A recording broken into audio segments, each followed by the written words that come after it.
Hi everyone.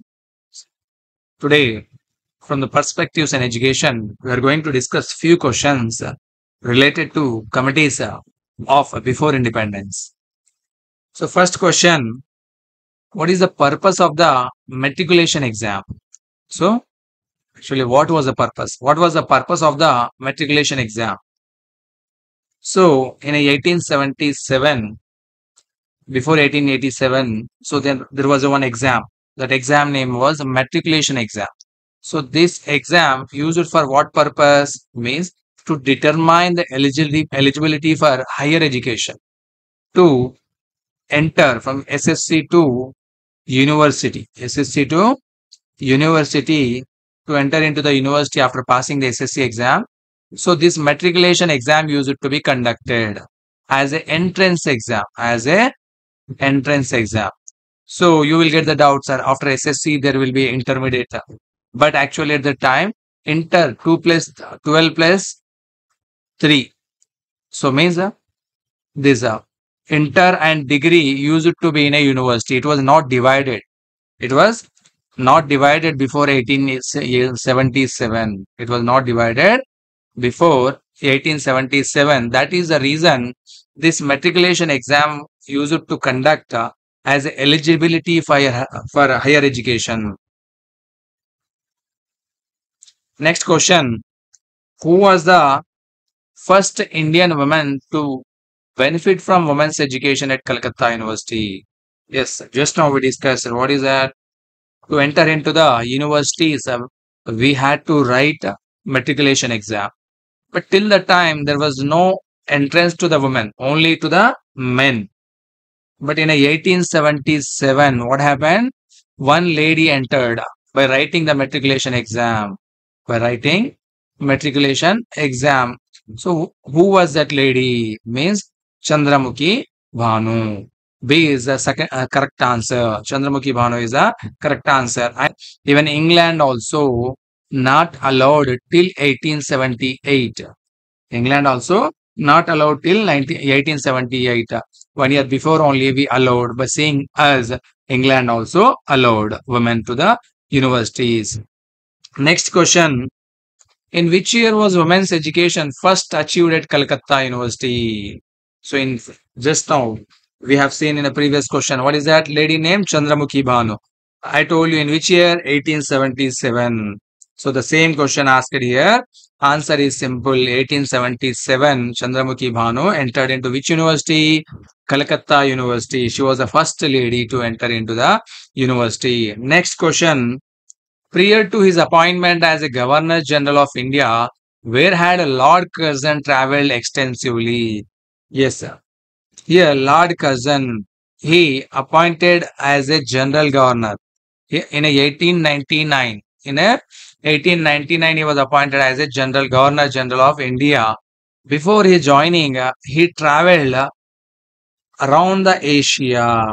He traveled total Asia. How many years? 6 years of time. 6 years of time he traveled to know the situation of Asia. Then he was joined as a Governor General of India.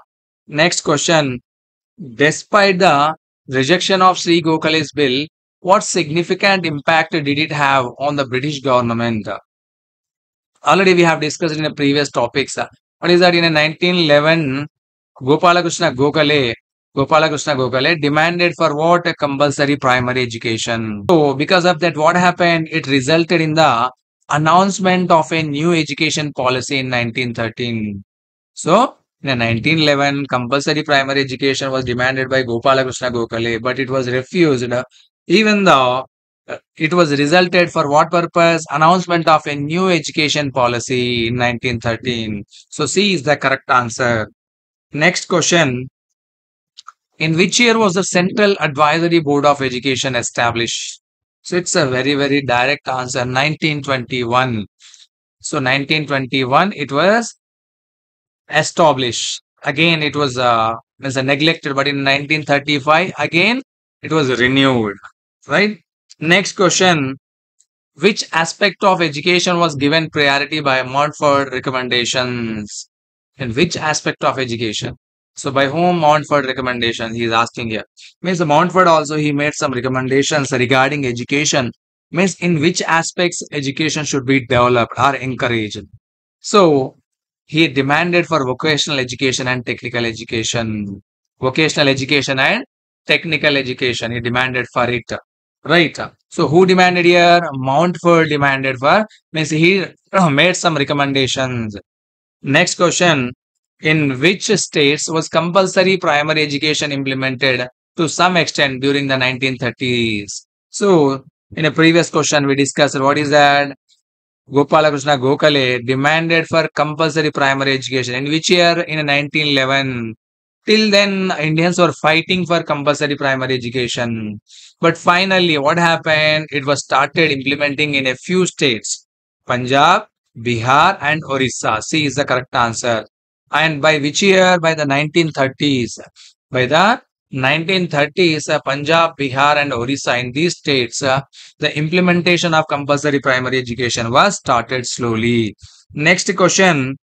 What age group of children were required to attend school according to the laws implemented during the 1930s? So, compulsory primary education was made. So, what age children should join? So, this answer is 6 to 11 years of child. 6 to 11 years of child should be in the school, not outside of the school. We knew that now at present, what is the 6 to 14 years of children? At present, 6 to 14 years of children. This is as per 2010 RTE Act. Right, in 2009, bill was passed, but it was implemented in 2010. But by 1930s, how many years? 6 to 11 years of student. Next question. Who was Sir Philip Hartog? So this is also very, very important question. Who was Sir Philip Hartog means? So we should know that by 1921, so there was a encouragement of primary education. There was a encourage in primary education system, but it was not successful. So by 1929, so actually in 1927 also there was a issue. What kind of issue? Simon Commission was appointed. Simon Commission was appointed. So in this Simon Commission, when they came to India, so Indians were demanding for independence, but Britishers were not ready to give independence. So to make some changes to convince the Indians, the Simon Commission was appointed and they entered into India. So, but to convince Indians again, Britishers, what they did, they included education policies also. They wanted to make some educational recommendations also. So then what happened? Whoever, one of the member of Simon Commission, who's that Sir Philip Hartog. So this Sir Philip Hartog was, again, he was appointed as a committee member of which committee? Hartog Committee. For what purpose? To find out the reasons or to make some indications to implement the successful of a primary education. So here answer is what? A member of the Simon Commission. In 1927, Simon Commission came to India. So Sir Philip Hartog also he was a member of Simon Commission.